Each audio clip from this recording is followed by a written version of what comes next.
Saturday, February 28th, Vivian Berkovich in Israel. We're at war, and I spoke moments ago with Lieutenant Colonel in Reserves Jonathan Conricus, former IDF spokesperson, about the emerging situation.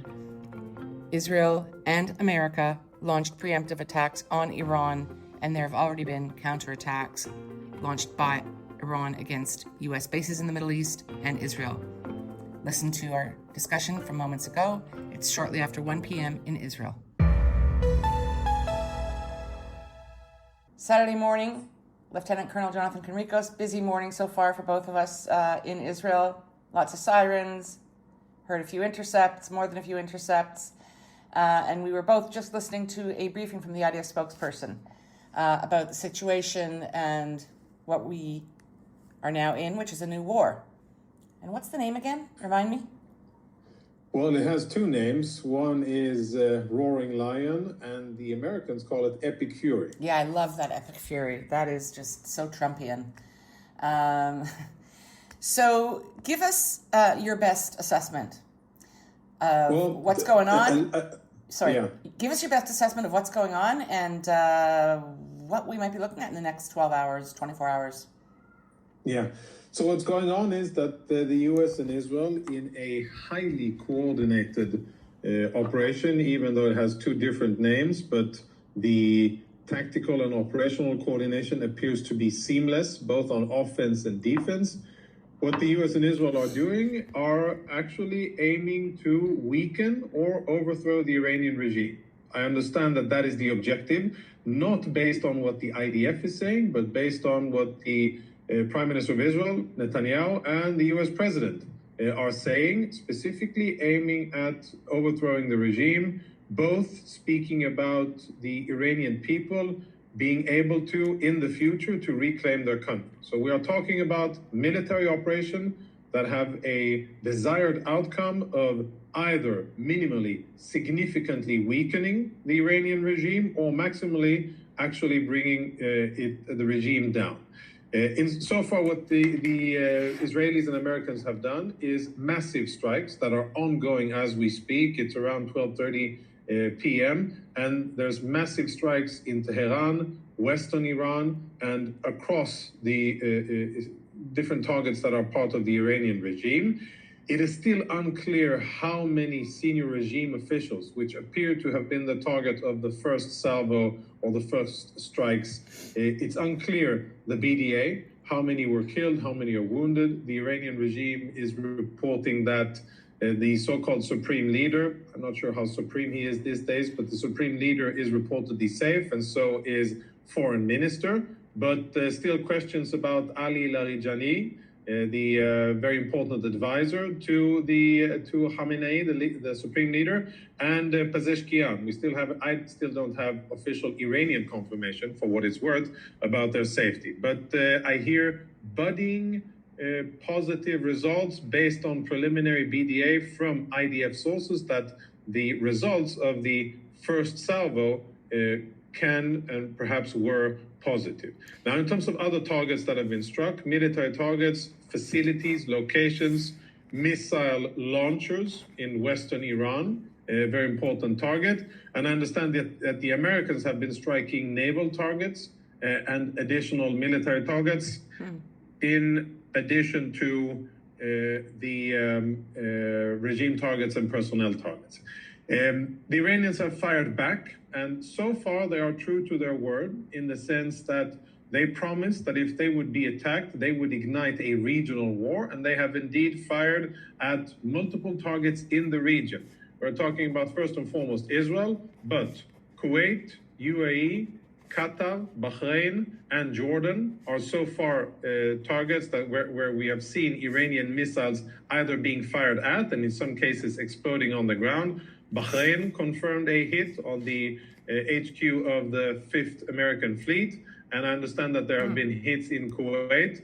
Reports of explosions in Riyadh, still unconfirmed if those are Iran-related or not. But the bottom line, Iran is indeed lashing out, fired a few barrages of single-digit missiles towards Israel. So far, only one impact site, no Israeli casualties. And that's important. That is far, far less than what we anticipated that the Iranian regime would do. And last but not least, the regional picture, Hezbollah, Houthis, Iranian proxies in Iraq are still out of the game, not yet getting involved. The Lebanese prime minister has issued very clear and official warning, pleading with Hezbollah not to drag Hezbollah into yet another war with Israel at the behest of Iran, saying that there is absolutely no legitimacy for anybody in Lebanon, meaning Hezbollah, to drag Lebanon into a war that it doesn't want with Israel or with the US. And let's hope that Hezbollah will heed those warnings. Bottom line, I think we are at the beginning stages of what might turn out to be a historic watershed moment in the history of the Middle East. We may be witnessing the first military move that will actually be the downfall of the oppressive Iranian regime.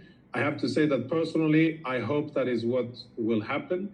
I hope that the American promise made by the US president almost 2 months ago, that help was on the way, has now been facilitated, and that the brave, stoic, fearless Iranian people will eventually be able to come out back on the streets after the US and Israel stop firing missiles and actually reclaim their independence and shed free of the oppressive Iranian regime that has been controlling them.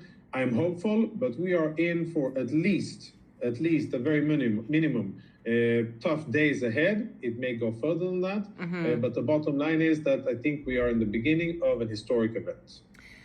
And amen to your comments regarding hopefully this is going to see result in the fall of this brutal regime. Few very quick questions. I think that it's important for our viewers to understand that in the last few days, the IDF has been hitting Hezbollah very hard in South Lebanon. You commented that, the Lebanese government is pleading, in effect, with Hezbollah not to attack Israel, not to open up that front. But the IDF has also sent a preemptive message to Hezbollah in that regard, no?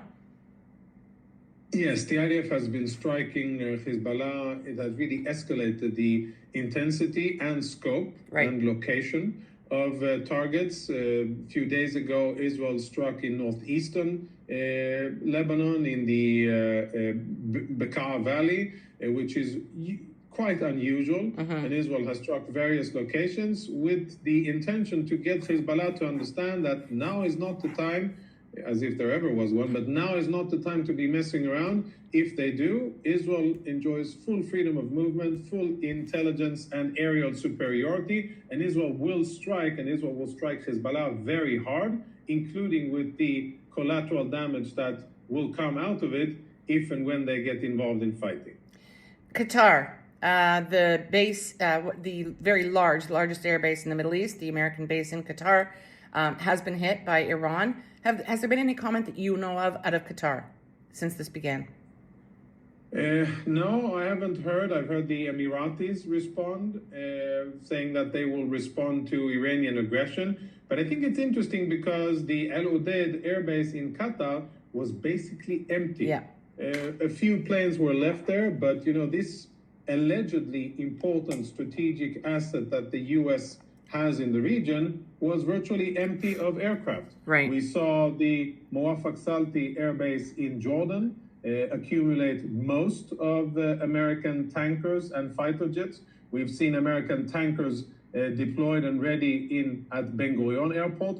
Reportedly, F-22s in Uvda air base in southern Israel, and of course in Bahrain and other locations, and aboard the two aircraft carriers, Lincoln and Ford, in the Persian Gulf and the Mediterranean, respectively.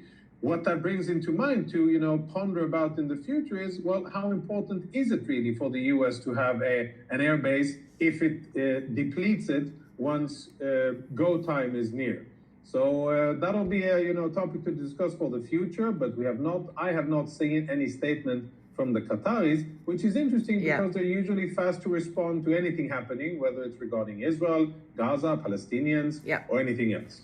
That's what I thought. And last question, sir. you talked about American strikes, that their planes have already been in the sky and hit targets in Iran. I have to say, trying to follow things this morning, which was a little hectic for personal reasons, my understanding until we are speaking now was that, yes, there was coordination. Yes, obviously America and Israel planned this together, but it was Israel that hit the first targets. So I'm misunderstanding then. I was misinformed or misunderstanding? No, I think what you're saying reflects the chronology of messaging, and I think in this case, a typical example of Israeli messaging, specifically here by the Israeli defense minister, who was apparently in a rush to get his name attached to it and say that Israel struck. What happened was a joint Israeli-American attack against various targets. As far as I understand, it was simultaneous. Okay. And I do not understand that Israel attacked first alone and then the U.S. joined. This is a U.S.-led operation, U.S.-sanctioned, U.S. driven operation, but the coordination is significant. And, it's a classic thing here. Minister Katz obviously did that in order to look strong domestically, right? But externally, that does quite a lot of damage because it can lead people to understand that as if this was an Israeli-led operation. Yes, and we know who's going to jump all over that, and that's exactly what I thought. So thank you for clearing that up, and we're going to sign off now, but before we do, I want to take it from the big picture and zoom down to the personal. We were all woken up this morning. Well, I was. Maybe you were already awake at around 8:15 by multiple kind of new, weird sounding sirens, basically telling us an attack is underway on Iran. Get ready, find your safe space. As we were finishing up our discussion, Jonathan Conricus was contacted by Fox News, and he jumped off quickly to do a live interview with them. Thank you very much for tuning into State of Tel Aviv and Beyond. We will be working hard to keep you informed and updated as the situation progresses. I'm Vivian Berkovich, signing off from somewhere in southern Israel.